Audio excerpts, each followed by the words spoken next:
Hey everybody. Okay, so this video is over Rachel and Leah. I'm doing them together because, like I said before, some of these stories are really difficult to separate because they intertwine so much and they cause, well, they have caused with the other person. So, all right, so let's talk about these ladies. Both of these girls were daughters of Laban, and they both ended up married to the same man. They were married to Jacob. If you go back to the beginning with Abraham and Sarah, you'll find that each generation after that had trouble with one of the women being barren for a while until God intervened and gave them a baby. And this generation is no different. Rachel is the third generation to face the infertility issues. So, like I said, if you go back to Abraham and Sarah, Sarah was in her 80s, almost 90, when she had her son, Isaac. And then Isaac and Rebecca had to wait 20 years before they got their twins, Jacob and Esau. And if you know the story of Jacob and Esau, Jacob stole Esau's birthright, and so he was afraid that Esau was going to kill him, so he ran. And that is how he came to be in Laban's house to marry his daughters, because his mother and Laban were a brother and sister.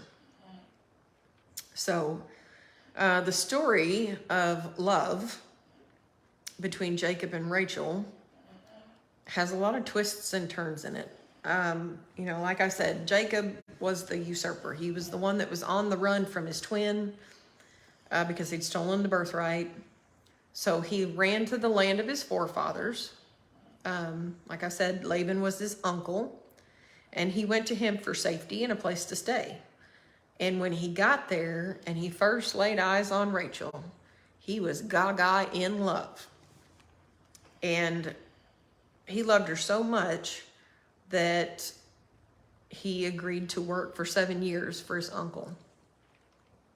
He said he didn't want any kind of payment other than just to be able to marry Rachel. And so his uncle agreed. And that 7 years must have passed very quickly because his uncle had not yet married off the oldest daughter, which was Leah. And in those days, a lot of times the eldest had to be married first. So when the time ended and he was supposed to be able to marry Rachel, Leah wound up being the one that he was tricked into being married to. Now, Leah was the less attractive older sister. It talks about how she had tender eyes. And I don't know if that means that she didn't see well or if there was something different about her eyes, like that you could see. But it just says that she was tender-eyed. Regardless, she wasn't the one that he had worked all those 7 long years for. And when he woke the next morning and found himself laying next to her, he was livid. He was absolutely furious. He had been tricked, and he went to his uncle mad as a wet hen. And he's like, why did you trick me? Why did you do this? And Laban explained to him. He said, Leah needed to be married first. But if you'll work for me another 7 years, I'll give you Rachel.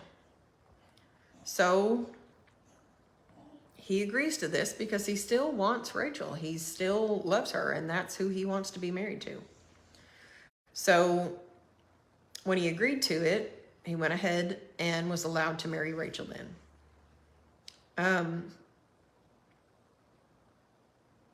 So now Jacob has 2 wives. One that he loves very much, obviously, and one that he really doesn't care a whole lot about. She's not the favored one. She's not the attractive one. She's not the favorite. And I can't imagine what it would have felt like to be Leah. She knew that she was unloved.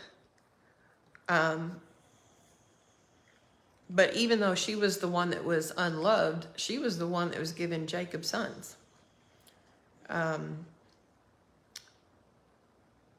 She was really obvious with how she felt about her sons, or how she felt about the relationship that she had with Jacob, because that's how she named her sons. Her broken heart can be seen in all of the names that she gave her sons. They all had meaning. Reuben meant to be seen. Surely the Lord hath looked upon my affliction. Now therefore my husband will love me. Simeon meant to be heard, because the Lord heard that I was hated, and he hath therefore given me this son also. Levi means joined. And now this time will my husband be joined unto me, because I have borne him 3 sons. Judah means praise. Now will I praise the Lord. Rachel, all this time, has not been able to have any sons. And even though she is the favored and the favorite, she is distraught. She's upset because she can't give him a son, and she knows that that's what he wants more than anything else. So she gets upset enough that she actually convinces her husband to marry her servant. If you're having deja vu, it's because Sarah did the same thing and married Hagar to her husband. So Rachel marries her servant, Bilhah, to her husband. And Bilhah has 2 sons, and Rachel takes those 2 sons as her own and names them Dan and Naphtali. And Leah, realizing that she's gotten a little old and is not going to be able to have too many more children, she asks Jacob to do the same thing for her. And so she marries her servant to Jacob. So now Jacob has got 4 wives. He couldn't handle the 2 he had, and now he's got 4. So he goes unto her handmaid, which is Zilpah, and she has 2 sons, and their names are Gad and Asher. And Jacob goes back to Leah. And Leah actually manages to have 2 more sons, and she names them Issachar and Zebulun. And lastly, she gives him a daughter named Dinah. So Leah has blessed him with a whole bunch of children. And that's not even counting the 2 that her handmaid gave him. She's given him a bunch. Rachel ends up having 1 more son, and she names him Joseph. So now Jacob has 12 sons. And you would think that in a household full of children and everybody's married to the same guy, maybe they could finally let things go and it be peaceful. But that is not what happened.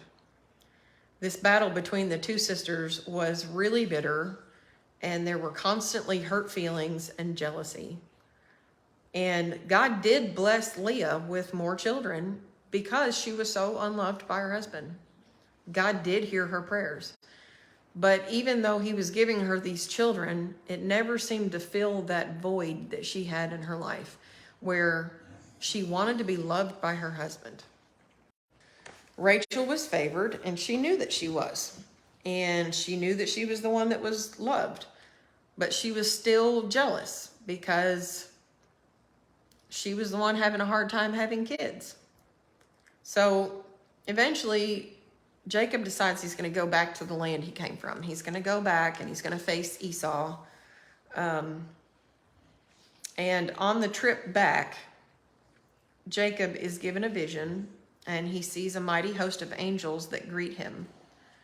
And he should have taken this as a sign that he had a blessing from God, that God was on his side, but he didn't.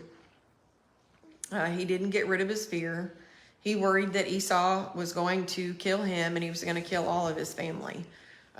He was scared that Esau would take all of his possessions that he'd come home with. And he had a good reason to be afraid of Esau. He had stolen the birthright, and Esau was a man of war. And he could see him coming with 400 men. So he was scared. So he decided he would divide up the groups, and that maybe some of his family and possessions would make it through alive.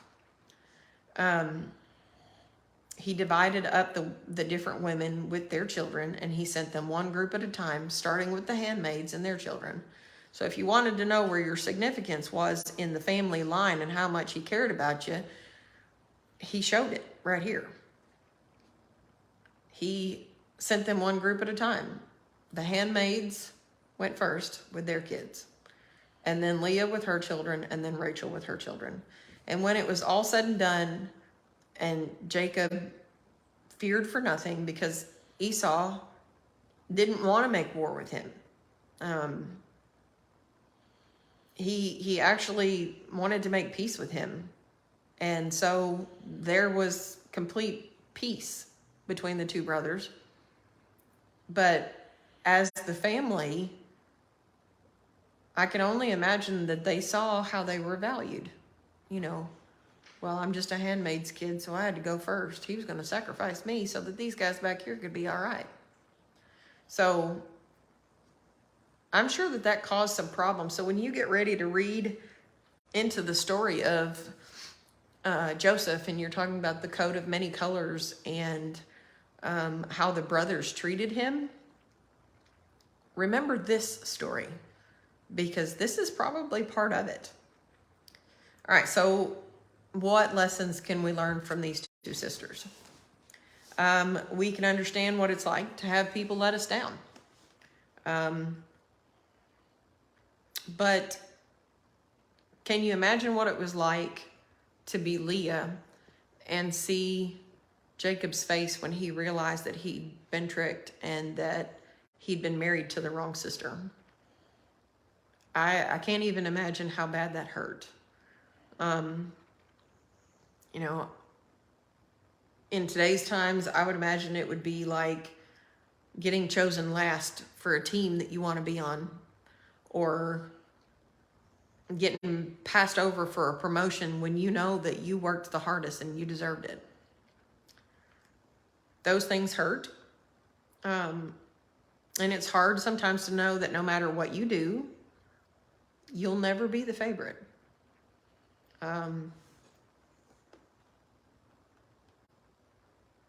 I've been that. And it sucks to be there. But it's part of it. Humans are going to let you down. They'll make you realize that you are not the favorite, and you never will be. I don't know one person alive that hasn't had to deal with self-esteem issues at least once in their life. And so in this case, with Leah, we can learn that our value is not based on just one person's opinion. We need to recognize that our value should be seen through the eyes of God. God valued Leah. That's why he kept giving her kids. He was trying to make her happy. He was trying to fill that void of love that she felt in her heart.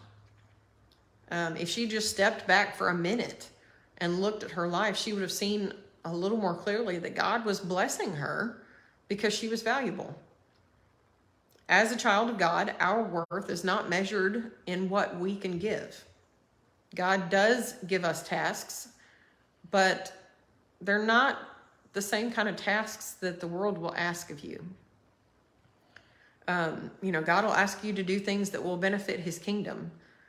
He asks us to love and to be peaceful and to be merciful, be long-suffering and patient and kind. The list can go on and on. None of those other things are going to hurt another person. And we need to remember that the treasures that we're trying to save up are not treasures here.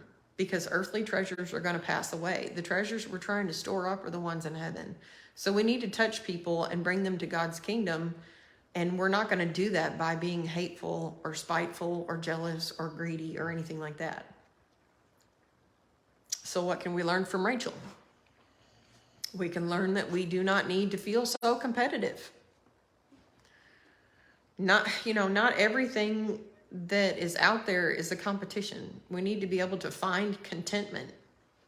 If Rachel had just been a little content that she was the favorite, that Jacob loved her more than he loved any of the others, then maybe she wouldn't have been so jealous, and there wouldn't have been so much strife between her and Leah.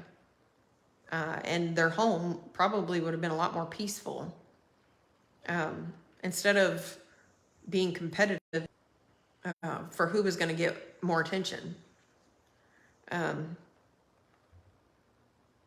I can see how Rachel felt like it was a competition because Leah was given so many more sons. But she kind of did the same thing that Leah did. Her first son with her handmaid was named Naphtali, and that means my struggle. How different could life have been between Rachel and Leah if they just looked at each other as teammates instead of opposing sides? Instead of the competition of all the births of children, they could have celebrated each of them rather than being envious. What if she had realized that the competition and the rivalry should bring out the best in people and not the worst? Celebrate your family's victories and your friends' victories. Don't be envious of them. God used very flawed people to give Israel, which was Jacob, the beginning of the 12 tribes. All of his sons, all of those 12, went on to become the 12 tribes of Israel. And these would go on to be super important in becoming the nation of Israel that stands even today. If you want to read more about these two women and their story, Genesis chapter 29, verses 16 through 35, chapter 30, verses 9 through 21, 31, verses 4 and 14, chapter 33, verses 1 through 7, chapter 34, verse 1, chapter 35, verse 23, chapter 46, verses 15 through 18, and then chapter 49, verse 31. They are also mentioned in Ruth 4:11. So that is all for Rachel and Leah. I read a really interesting story about these two women that was a fictional story. It's based on, the Bible, but it was fictional. But it was interesting because it made it on a day-to-day basis, kind of like what their thoughts would have been, how Leah would have tried to do anything that she could to obtain Jacob's approval, and how Rachel could do no wrong, but she was mean and spiteful to her sister, and how the two handmaids just felt used. I could see that. So if you have any questions or anything that you want to add to this, I'd love to hear it. But when you read that story of Joseph and his coat of many colors, remember the story of these two women. I guess actually it's four because they're two handmaids. But remember the story where basically these kids were pitted against each other because their moms were at war. That may make that story make a whole lot more sense. All right. God bless you. You guys have a great day. Add any comments if you have any. Pray for my family, and I will pray for yours. Thank you.